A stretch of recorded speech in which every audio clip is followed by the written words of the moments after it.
المجيد وفرقانه الحميد.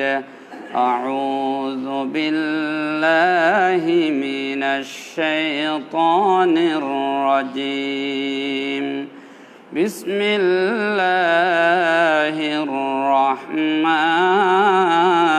الرحيم. قل لا أسألكم عليه أجرا إلا المودة في القربى.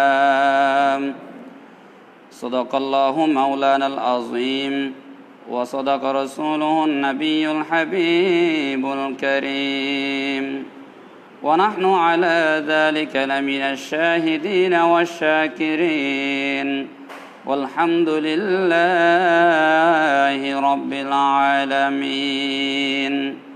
ربي صل وسلم وبارك عليه. قال الله تعالى في شأن حبيبه آمرا ومخبرا: إن الله وملائكته يصلون على النبي يا أيها الذين آمنوا صلوا عليه وسلموا تسليما. صلى الله على سيدنا محمد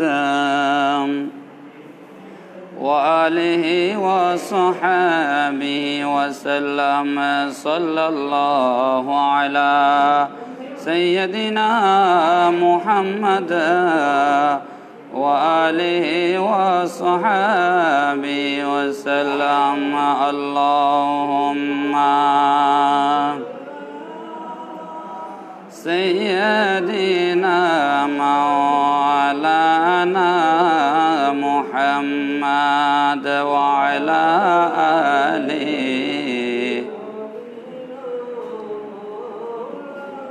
يا إلهي इश्क़ मौला में मुझे सपना ताबद निकले ना मेरे दिल से अरमान रसूल अल्लाहुम्मा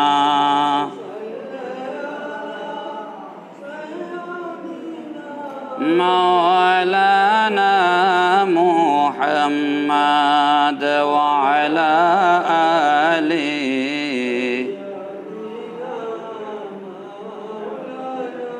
शौक़ से नामे मुहम्मद पर करो जा कौने सार फ़ौका यारून तनालुल बिर्रा हत्ता तुनफ़िक़ून। अल्लाहुम्मा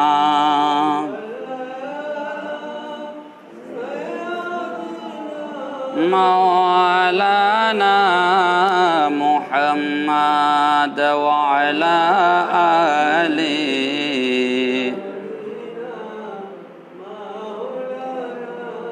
सलातुन या रसूलल्लाह अलैकुम। कलमा-ए तौहीद है तेरी शहादत ऐ हुसैन। कलमा-ए तौहीद है तेरी शहादत ऐ हुसैन।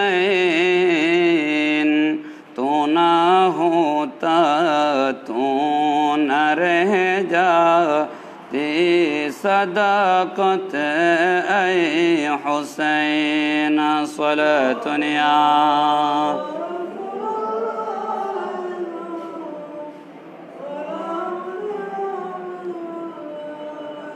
کربلاؤنوں کے صدقہ شاہ جیلا کا طفیل آسیوں کے جرم دودے چشم گری آن رسول صلاة یا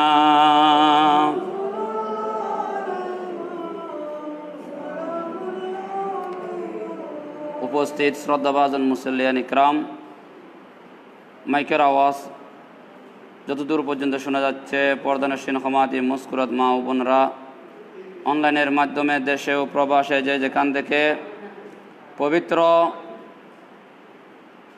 মাহে মুহররমুল হারাম শরীফের প্রথম জুমার আলোচনা শুনতে পাচ্ছেন, সবাইকে সালাম জানাই। আসসালামু আলাইকুম ওয়া রাহমাতুল্লাহি ওয়া বারাকাতুহু।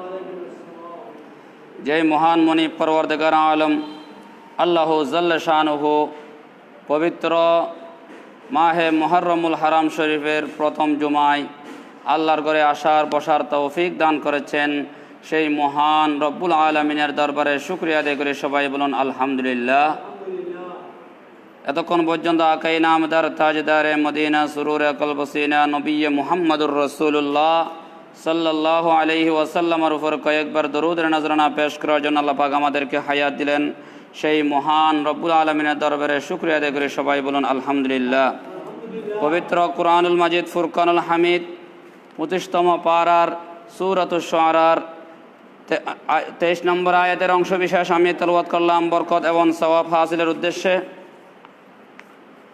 এই পবিত্র মাহে মুহররমুল হারাম শরীফ 1447 হিজরির আজ প্রথম দিন, প্রথম জুমা।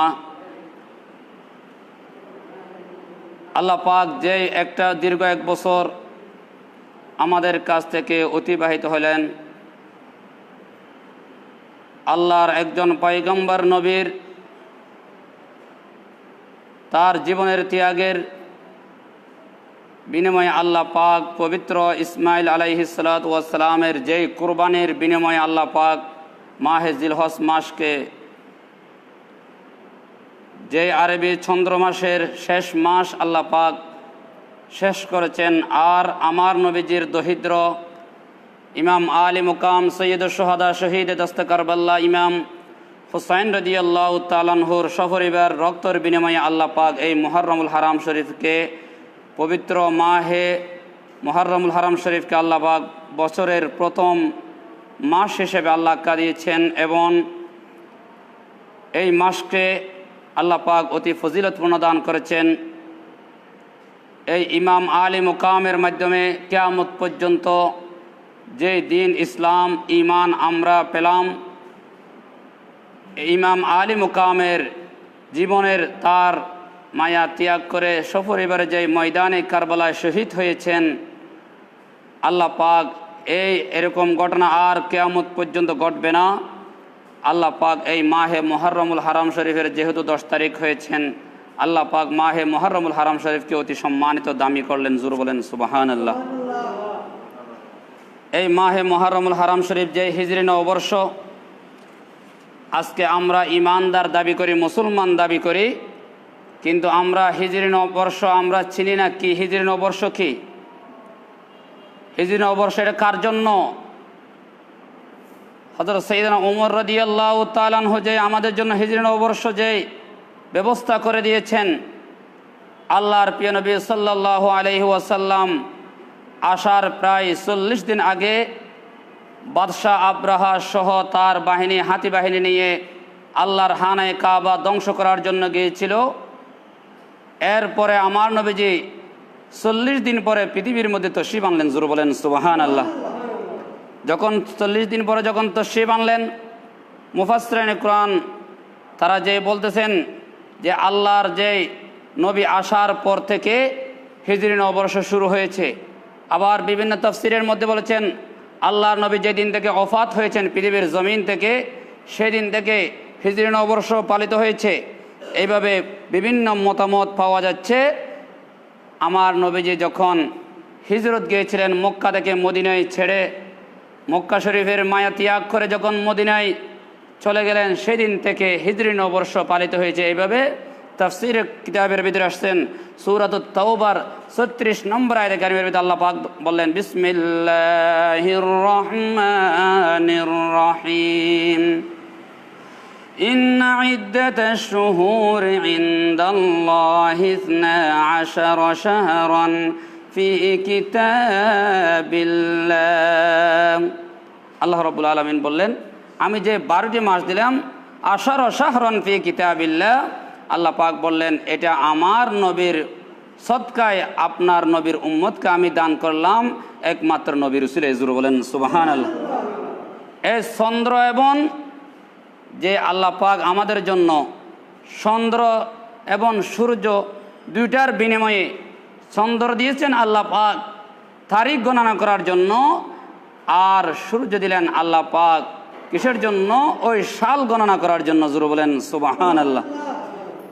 এই যে আমাদের আজকে হিজরি নববর্ষ মাহে মুহররমুল হারাম শরীফ আসলে যারা ঈমানদার তাদের অন্তরের ভিতরে স্মৃতি পড়া যে ইতিহাস ময়দানে কারবালার কথা স্মরণ হয়, এবং হিজরি নববর্ষের যে আমাদের আনন্দ আমরা কি করি, আমরা পালিত করি।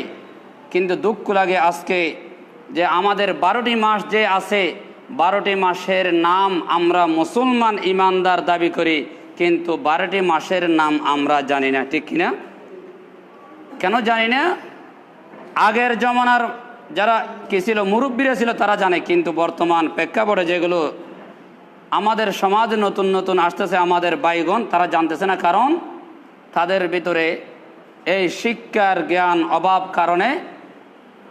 কারণ এগুলো শেখানো হয় মাদ্রাসায়, মুহররম, সফর, রবিউল আউয়াল, আরবি 12টি মাসের নাম শেখানো হয় মাদ্রাসায়, কিন্তু এগুলো তো স্কুল কলেজ ইউনিভার্সিটি শেখানো হবে না, এগুলো শেখানো হয় মাদ্রাসায়। 7 দিনের নাম আরবিতে, এগুলো শেখানো হয় মাদ্রাসায়। এখন তো আমরা মাদ্রাসায় ছাত্র দিই কোনটা, যেটা আমাদের ভিতরে দুর্বল সেটা মাদ্রাসায়, যেটা ভালো ছাত্র, ভালো আমার সন্তান, যেটা আমার কন্যা সন্তান ভালো, লেখাপড়ায় মেধাস্মৃতি ভালো, তাকে ভর্তি করায় স্কুলে, কিন্ডার গার্ডেনে, ঠিক কিনা কথা বলেন? তার কারণে আজকে ইসলামের নবীর আদর্শ, সাহাবায়ে কেরামের আদর্শ, যে হযরত সাইয়েদনা ওমর রাদিয়াল্লাহু তাআলা আনহু আমাদের জন্য হিজরি নববর্ষ করে দিলেন, চন্দ্র সূর্যের যে তারিখ গণনা করার জন্য। আল্লাহ পাক আমাদের জন্য রোজা কেমনে পালন করব, কোরবানি কেমনে পালন করব, ঈদুল আদহা, ঈদুল ফিতর কেমনে পালন করব, আল্লাহ পাক এত ব্যবস্থা করে দিলেন। কিন্তু এগুলো আজকে আমাদের যুব সমাজ ভুলে যাচ্ছে। বর্তমান সামনে দিন আরও যারা আসছে তারা ইসলাম সম্পর্কে ভুলে যাবে, কারণ তারা ইসলাম নিয়ে তারা এত মাথা ব্যথা নেই, তাদের দুনিয়া নিয়ে মাথা ব্যথা, ঠিক কিনা কথা বলেন? সেই জন্য আজকে আমাদের ভাই বোনদেরকে যদি জিজ্ঞাসা করেন, 12 মাসের নাম যদি জিজ্ঞাসা করেন, বলতেন আমি পারি না, ঠিক আছে, আমার বাবাও তো পারে না, ঠিক কিনা কথা বলেন? বাবা না পারে, কিন্তু এগুলো কেন হয়? আমাদের সন্তানকে আজকে সমাজের ভিতরে মক্তব উঠে গেল। এক সময় মক্তবের ভিতরে সকালবেলায় এগুলো শিখানো যেতে হতো, কোরআন তেলাওয়াতের শিক্ষা দেওয়া হতো, এবং 12টি মাসের শিক্ষা দেওয়া হতো, 7 দিনের নাম আরবিতে শিক্ষা দেওয়া হতো, কিন্তু এগুলো আস্তে আস্তে উড়ে যাচ্ছে। এখন আমরা স্কুল মুখে, কিন্ডার গার্ডেন মুখে যখন হয়ে গেলাম, তাহলে এগুলো আমাদের থেকে ইসলাম আস্তে আস্তে সরে যাচ্ছে, ঠিক কিনা কথা বলেন? এই হিজরি নববর্ষ যখন পালিত হচ্ছে, আল্লাহ পাক বললেন, ইন্না ইদ্দাতাশ শুহুরি ইনদাল্লাহি 12 শাহরান ফি কিতাবিল্লাহ ইয়াউমা খালাকাস সামাওয়াতি ওয়াল আরদ মিনহা আরবাআতুন হুরুম। আল্লাহ পাক বললেন, আমি যে আসমান জমিন সৃষ্টি করলাম, পৃথিবী সৃষ্টি করলাম, ইয়াউমা খালাকাস সামাওয়াতি ওয়াল আরদ, আমি রব্বুল আলামিন চন্দ্র এবং সূর্যের আমার বান্দার যেমন গণনা করতে পারে, রোজা রাখতে পারে, চলাফেরা করতে পারে, এবং হিজরি নববর্ষের মাধ্যমে তাদের ইতিহাস, তাদের যে ঘটনা তারা যেন মনে রাখতে পারে, আমি রব্বুল আলামিন আমার বান্দাদেরকে দান করে দিলাম। জোরে বলেন সুবহানাল্লাহ। এটা ইমানদারের আমাদের হক, এটা বেঈমানের জন্য নয়, কাফের মুশরিকদের জন্য নয়, ইমানদারের জন্য। কিন্তু আজকে দুঃখ বেদনা লাগে, কারণ আল্লাহ পাক বললেন, এত নিয়ামত পেয়েছ একমাত্র আমার হাবিবুল্লাহ রাসূলের। জোরে বলেন সুবহানাল্লাহ। কিন্তু এই হিজরি নববর্ষ যখন আসে আল্লাহ পাক বললেন ইয়াউমা খালাকাস সামাওয়াতি ওয়াল আরদ মিনহা আরবাআতুন হুরুম। আমার নবীজি বিদায় হজের ভাষণে, সেদিন ছিল জুমার দিন, আমার নবীজি সেখানে বিদায় হজের মধ্যে ভাষণ দিয়েছিল ইয়াউমা খালাকাস সামাওয়াতি ওয়াল আরদ মিনহা আরবাআতুল হুরুম। আল্লাহ পাক 4টি মাস সম্মানিত করলেন, সেখানে 4টি মাসের ভিতরে একটা মাস মাহে মুহররমুল হারাম শরীফ। জোরে বলেন সুবহানাল্লাহ। এই মাহে মুহররমুল হারাম শরীফ আমাদের কি করতে হবে? গণনা করতে হবে। চন্দ্র মাসকে গণনা করা আমার নবীজি বললেন, সাহাবায়ে কেরাম বললেন, আমার নবীজি সাহাবায়ে কেরাম বললেন তোমরা কি করো? চন্দ্র মাস গণনা করো, তাহলে তোমাদের জন্য সহজ হয়ে যাবে। তোমাদের জন্য ঈদ এবং বিভিন্ন ধর্মীয় অনুষ্ঠান, শবে বরাত, শবে কদর, মাহে রমজানের চাঁদ দেখা মাত্র তোমরা রোজা রাখতে পারবে, এটা তোমাদের জন্য সহজ হয়ে যাবে। আল্লাহ পাক আমাদের জন্য এই নিয়ামত দিয়েছেন। এই নিয়ামতের আমাদের প্রত্যেকের শুকরিয়া আদায় করতে হবে। সবাই বলেন আলহামদুলিল্লাহ। আজুর বলেন না আলহামদুলিল্লাহ। এই আজকে মাহে মুহররমুল হারাম শরীফ আসলো, কিন্তু এই মাহে মুহররমুল শরীফ আসলে আমাদের আরেকটা ঘটনা মনে ওঠে।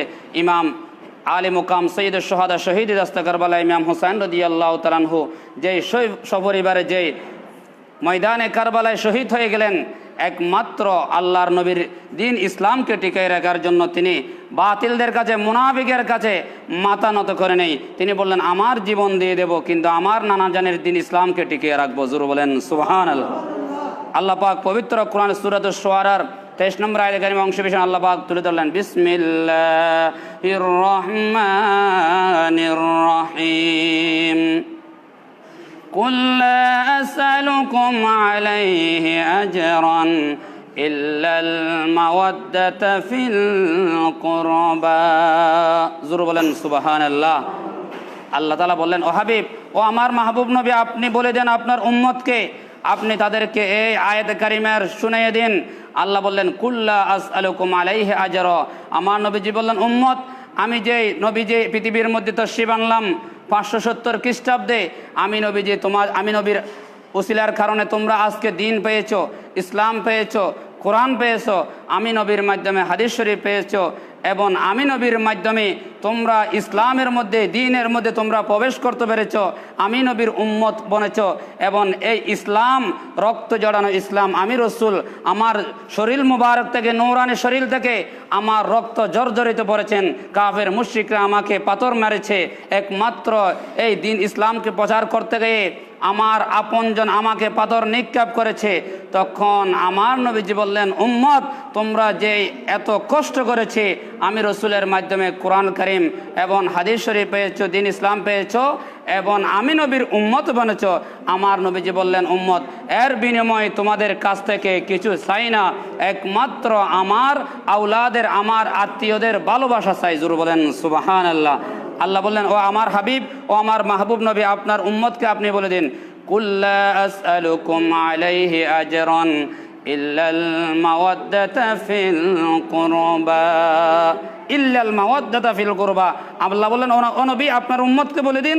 আমার নবীজি বললেন, এত কিছু আমি করলাম পৃথিবীর আমার উম্মতের জন্য, এর বিনিময়ে আমি কিছু চাই না, একমাত্র ইল্লাল মাওয়াদ্দাতা ফিল কুরবা, আমার নিকট আত্মীয়তম, আমার আওলাদ পাকের মধ্যে পাক পাঞ্চতন যারা আছে, বিশেষ করে তাদের প্রতি ভালোবাসা, মোহাব্বত, এটা আমি চাই।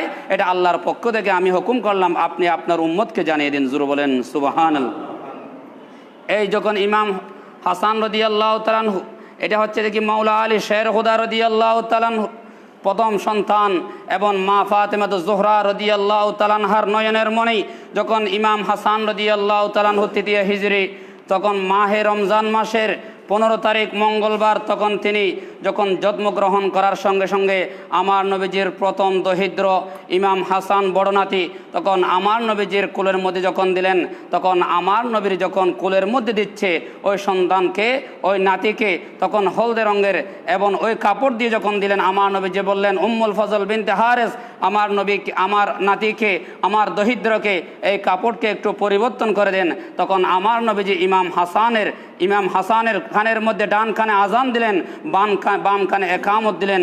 7 দিন পরে আমার নবীজি ইমাম হাসানের জন্য 2টা বকরি, 2টা বেড়া আমার নবীজি তার জন্য আকিকার ব্যবস্থা করেছেন। জোরে বলেন সুবহানাল্লাহ। আমাদের সন্তান সেখান থেকে মাসলা ক্লিয়ার হয়ে যায়। আমার নবীজি বললেন, যখন কোনো সন্তান আমি নবীর উম্মতের দিনের উপর যখন আসবে, তার উপর কি হবে, তার উপর সন্তানের জন্য বলা মুসিবত আসবে।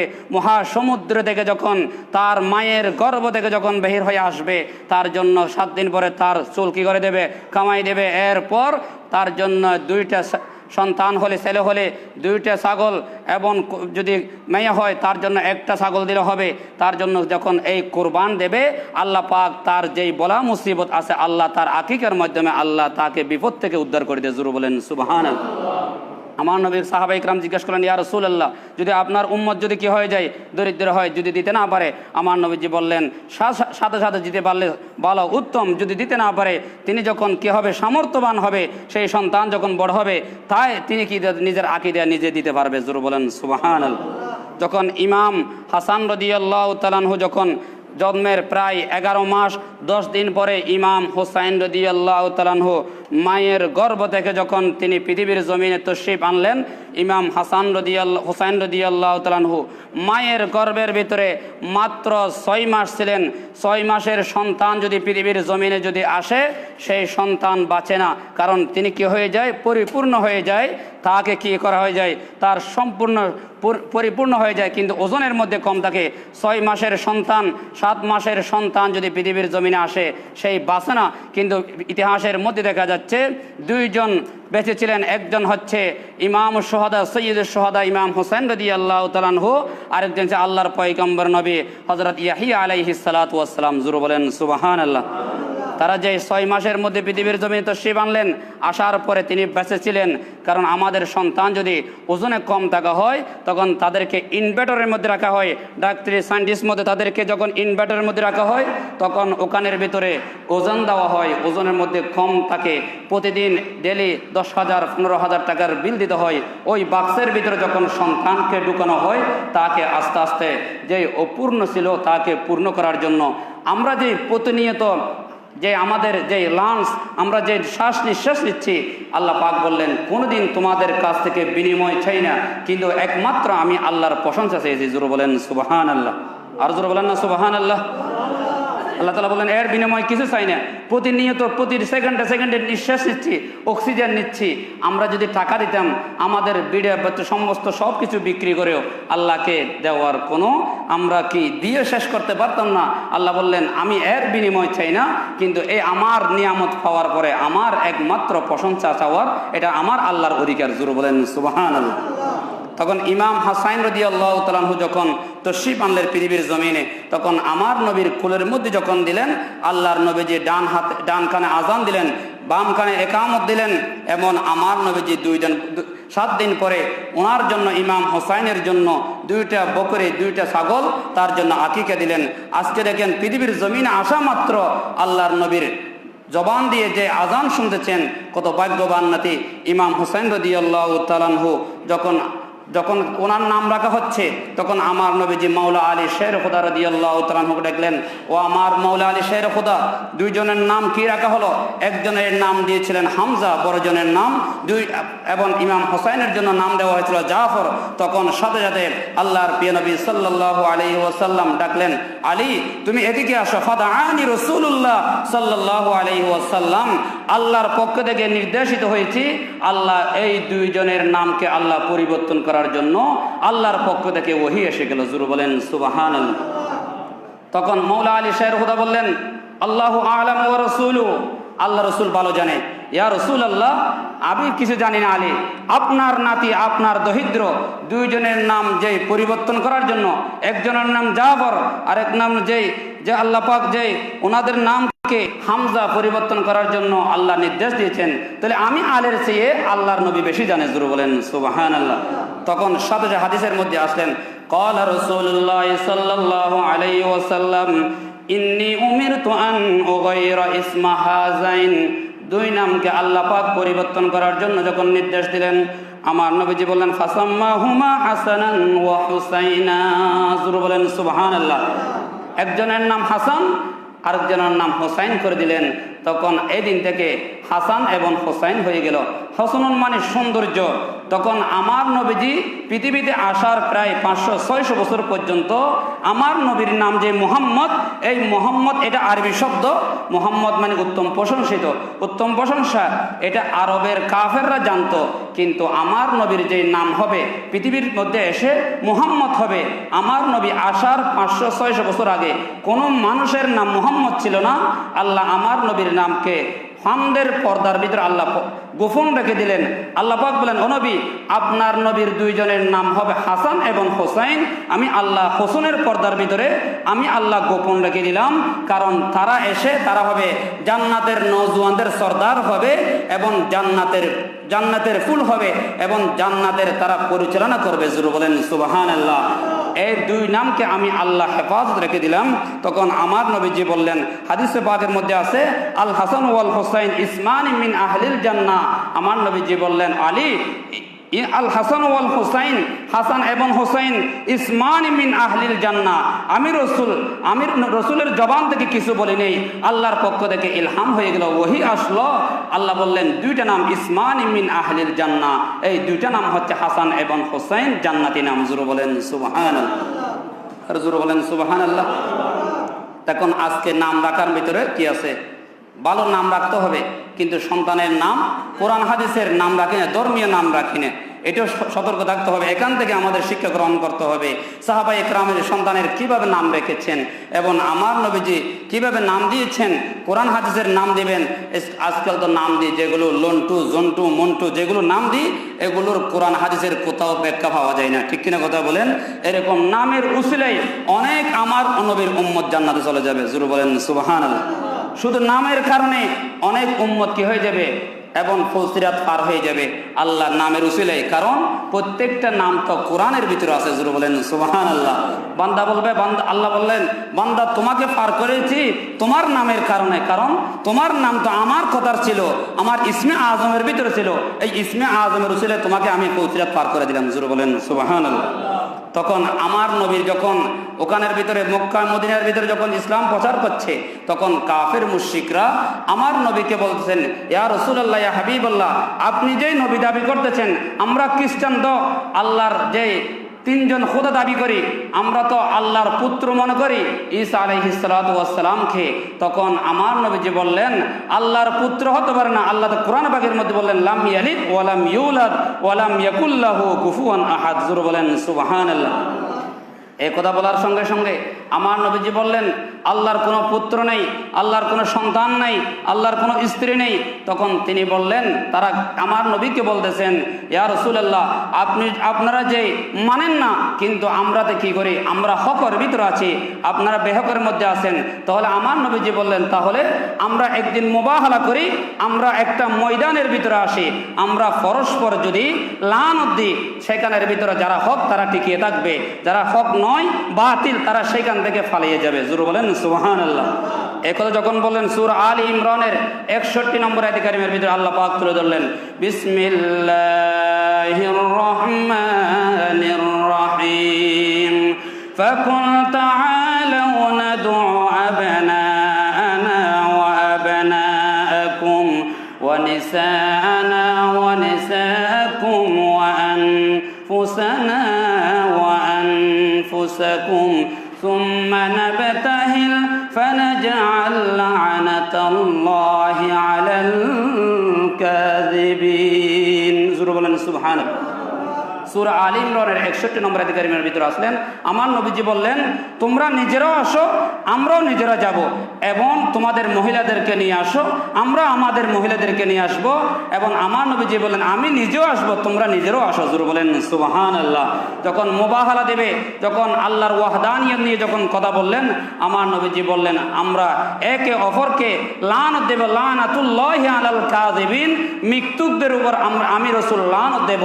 তখন তোমরা যদি খ্রিস্টানগণকে হয়ে থাকে, হক হয়ে থাকে, হকপন্থী হয়ে থাকে, তাহলে তোমরা এই ময়দানে এই পৃথিবীর মধ্যে টিকিয়ে থাকবে। আর আমরা যদি বেঠিক হয়ে যাই, আমরা সেখান থেকে পালিয়ে যাব, আমরা কি হয়ে যাব, সেখান থেকে আমরা বেজ্জুত হব, দুর্বল হয়ে যাব। তখন আমাদের দিন ইসলাম আমাদের সঠিক নয় সেটা পরিচয় হয়ে যাবে। তখন সেখানে আস্থা পাদ্রী, তাদের একজন বড় পাদ্রী, খ্রিস্টানদের বড় আলেম, তিনি কি ছিলেন, ওনাকে নিয়ে সবাই প্রস্তাব দিয়ে ওখানের মোবাহালা করবে, ময়দানে একজন অপরজনকে কে দেবে, মোবাহালা দেবে, লানত দেবে। ওই সময় আমার নবীজি বললেন, ও আমার ইমাম হাসান, তুমি আমি রসুলের চাদরের পিছনে ধরো, এবং ইমাম হাসানের বেড়ে হোসাইন ধরলেন। এরপর আমার নবীজি বললেন, ও আলী, তুমি ইমাম হোসাইনের পরে ধরো, এবং মা ফাতেমাকে বললেন, ও ফাতেমা, তুমি আলীর চাদর ধরো। জুরু বলেন সুবহানাল্লাহ।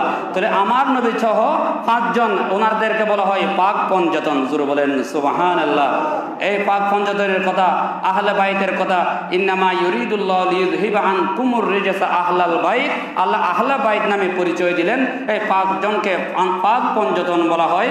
তখন ওনারা মুবাহালা করবে, তখন আমার নবীজি আসবে। ওই সময় খ্রিস্টানগণ ময়দানের মধ্যে উপস্থিত, আস্তা ফাদ্রি সহ সমস্ত সব খ্রিস্টানগণ যখন আসলো, তখন ফাদ্রি বললেন, দাআ রাসূলুল্লাহ সাল্লাল্লাহু আলাইহি আলিয়ান ওয়া ফাতেমা ও হাসানান ওয়া হুসাইনান। তখন আমার নবীজি বললেন, আমরা যখন যাব ওই সময় আমি রাসূল যখন দোয়া করব, আল্লাহুম্মা হাউলাই আহলি, অথবা আল্লাহুম্মা হাউলাই আহলে বাইতি, ও আমার আহলে বাইতগণ, আমি রাসূল যখন ওই ময়দানে যখন খ্রিস্টানদের সামনে যখন দোয়া করব, লাউ দাউতুল্লাহ আমিনু, আমি যখন ইয়া রাসূলুল্লাহ আমি যখন দোয়া করব, তোমরা সবাই আমিন আমিন জোরে জোরে বলবে। জোরে বলেন সুবহানাল্লাহ। সেই জন্য যিনি দোয়া করে, এখান থেকে একটা মশলা তৈরি করবেন, নামাজের ভিতরে যখন সূরা ফাতিহা পড়ি, সেখানে সূরা ফাতিহায় ইমাম আবু হানিফার মতে তারা কি বলতে হবে, আস্তে আস্তে আমিন বলতে হবে। এটা ইমাম আবু হানিফার মাসালা।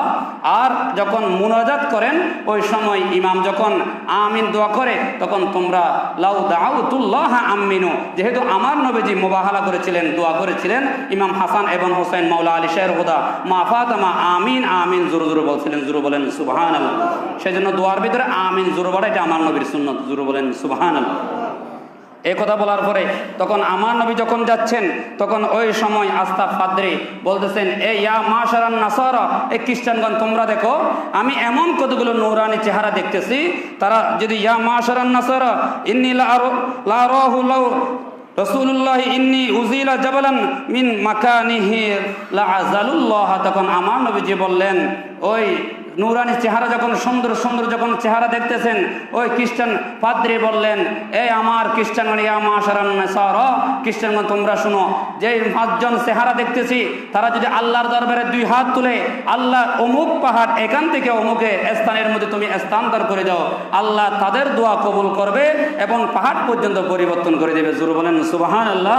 আমি আস্তা ফাদ্রী বলতেছি, তোমরা এই ময়দান থেকে আমার নবী, আখির জামানার নবী আসার আগে তোমরা সেখান থেকে পালিয়ে যাও। জোরে বলেন সুবহানাল্লাহ। যদি নবী বদদুয়া করে, একটা খ্রিস্টান তোমরা জান নিয়ে এখান থেকে যেতে পারবে না, তখন ওই খ্রিস্টান বলছেন, ওয়ালা ইউবকা নাসরানিয়ুন ইলা ইয়াউমিল কিয়ামা, আমরা যদি সেখান থেকে যদি পালিয়ে যাই, রাসূলকে সম্মান করি, আহলে বাইতকে যদি সম্মান করি, ইলা ইয়াউমিল কিয়ামা, কিয়ামতের ময়দানে আমাদের জন্য সুপারিশ করবে। জোরে বলেন সুবহানাল্লাহ। আমার নবীকে ভয় পেয়ে সবাই সেখান থেকে চলে গিয়েছিলেন। তখন সেই দিন আমার নবীজি বললেন, ও আমার ইমাম হাসান এবং হোসাইন 2 জনকে কোলে নিলেন, এবং আমার নবীজি বললেন, আমার দরিদ্রকে আমার জীবনের ভিতরে আমার সন্তানের চেয়ে আমি আমার নাতিকে বেশি মহব্বত করলাম। জোরে বলেন সুবহানাল্লাহ। এবং আমার নবীজি বললেন, লাউ দাউতুল্লাহ আমিনু, ও ইমাম হোসাইন হাসান, আমি যখন রাসূল দোয়া করব কিছুর জন্য, তোমরা বড় বড় আমিন বলবে। জোরে বলেন সুবহানাল্লাহ। যে বড় আমিন বলা দোয়ার ভিতরে, এটা আমার নবীর সুন্নত। আবার কিন্তু নামাজের ভিতরে যে সূরা ফাতিহার পরে আমিন করে অনেক মসজিদের মধ্যে দেখা যায়, কিন্তু এটা দেখার অনেক মাযহাবের ভিতরে থাকতে পারে, কিন্তু আমাদের ইমাম আবু হানিফার, আমাদের হানাফি মাযহাবের ভিতরে এটা আমিন বলা জায়েজ নেই, এটা চুপে চুপে বলতে হবে। কিন্তু আমরা এগুলো শিক্ষা গ্রহণ করে মাসলা খেয়াল রাখবেন। তখন একদিন আমার নবীর সাহাবায়ে কেরামের ভিতরে যখন আলোচনা করতেছেন, জান্নাত এবং জাহান্নাম নিয়ে যখন 2 জনের ভিতরে দ্বন্দ্ব লাগলেন, জাহান্নাম বলতেছেন আমি শ্রেষ্ঠ, জান্নাত বলতেছেন আমি শ্রেষ্ঠ, তখন ওই সময় হাদিসের ভিতরে আসলেন, তখন আমার নবীজি বললেন, ওই সময় 2 জনের ভিতরে যখন দ্বন্দ্ব বেশি লেগে গেলেন, তখন ওই সময় জাহান্নাম উত্তর দিলেন, আমার ভিতরে দুনিয়ার বড় বড় বাদশা আমার ভিতরে প্রবেশ করবে, হামান, নমরুদ এবং বখতনসর সহ এবং ফেরাউন সহ। তখন জান্নাত উত্তর দিল, আমার কাছে দুনিয়ার কেউ লাগবে না, আল্লাহর নবীর 2 জন দরিদ্র যে জান্নাতের সর্দার হবে, সেই করে আমি গর্ব করতে পারি, আমি জান্নাত শ্রেষ্ঠ। জোরে বলেন সুবহানাল্লাহ। ইন্নাল হাসান ওয়াল হুসাইন সৈয়দা শাবাবি আহলিল জান্নাহ, এটা হচ্ছে জান্নাতের নওজওয়ানদের সর্দার হবে। এবং ইমাম হাসান এবং হুসাইন সেদিন জান্নাত বলছেন জাহান্নাম তোমার চেয়ে আমি শ্রেষ্ঠ, কারণ আমার নবীর উম্মতের হাজার হাজার লক্ষ লক্ষ কোটি কোটির উম্মতের নবীর উম্মতের সর্দার হবে ইমাম হুসাইন এবং হাসান। জুরু বলেন সুবহানাল্লাহ। সালাতুনিয়া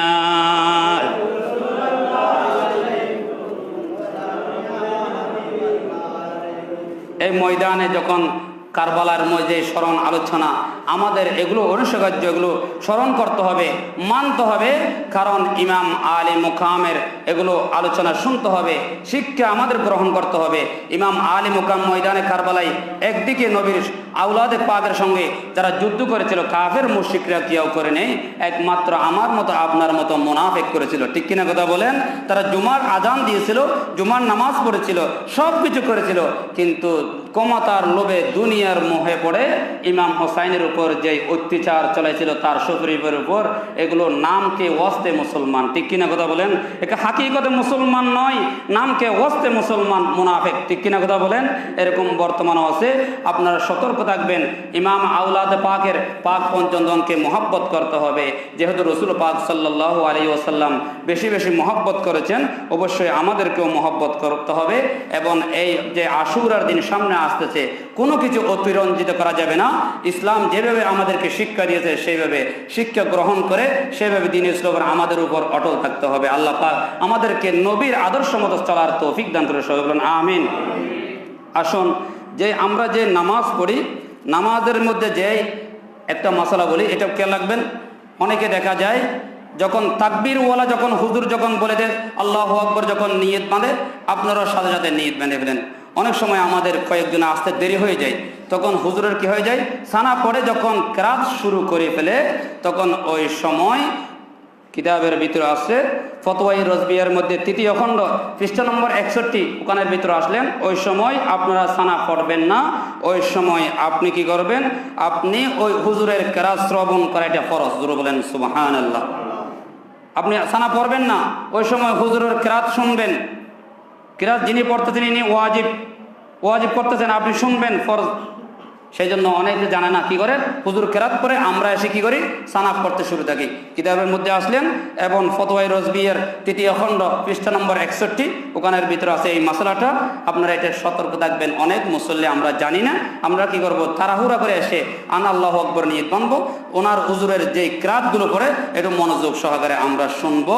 ওই সময় আমরা শোনার, যদি উনি সুরে শুরু করে নেই, এর আগে আপনি সানা পড়তে পারবেন। যদি সুরে শুরু করে দেয়, আপনি সানা বন্ধ করে দেবেন, আপনি ওনার সূরাটা শুনবেন। এটা কেরাত শ্রবণ করা ফরজ। ওই কিতাবের ভিতরে ফতোয়া রজবিয়ার মধ্যে এই মশলা এসেছেন, আপনি একটু সতর্ক থাকবেন। আরেকটা মশলা হচ্ছে দেখি, আমরা যে জুমার নামাজ পড়তে আসি, জুমার নামাজ হচ্ছে দেখি 2 রাকাত ফরজ। কয় রাকাত? কথা বলেন না, কয় রাকাত? আর 2 রাকাত খুতবার ভিতরে ফরজের সওয়াব দেওয়া হয়েছে। কিন্তু খুতবা চলা অবস্থায় অনেক মুসল্লি দেখা যায় এদিক সেদিক তাকিয়ে থাকি, এদিক সেদিক কথা বলি, কিন্তু আপনি 2 রাকাত ফরজের সওয়াব থেকে আপনি মাহরুম হবেন। খুতবা দেওয়া কি সুন্নত, আপনি শুনবেন ওয়াজিব। অবশ্য কি করবেন, আপনি নামাজের মতো করে বসে আপনি 2 খুতবা যদি শুনেন মনোযোগ সহকারে, আপনার আমল নামায় আল্লাহ পাক 2 রাকাত ফরজের সওয়াব আমল নামায় দান করবে। জোরে বলেন সুবহানাল্লাহ। সেই সময় কি করতে হবে, সতর্ক সুন্দর করে বসতে হবে। একজন এদিকে সরেন ওদিকে সরেন এরকম বলা যাবে না, কারণ নামাজের ভিতরে যেমন কথা বললে নামাজ যখন নষ্ট হয়ে যায়, আপনি খুতবা চলা অবস্থায় যদি এরকম হয়ে যায়, ওই 2টা ফরজ আপনার থেকে নষ্ট হয়ে যাবে। সতর্ক থাকবেন। কিন্তু দেখা যায় এই আমাদের যে অবস্থা হয়, আমরা যে খুতবা শুনি এদিক সেদিক কথা বলতে থাকি, খুতবার সময় সুন্দরভাবে বসে নামাজের অবস্থায় 2 হাঁটু ফেলে আপনারা সুন্দর করে নামাজের মতো করে বসে 2 খুতবা শুনবেন। আল্লাহ পাক আমাদেরকে আজকের যা কিছু আলোচনা করেছে এর উপর আমল করার তৌফিক দান করো। ওয়া আখিরু দাওয়ানা আলহামদুলিল্লাহি রাব্বিল আলামিন। যারা সারা কাজ নামাজ পড়েন, সারা কাজ আদায় করেন। আসসালামু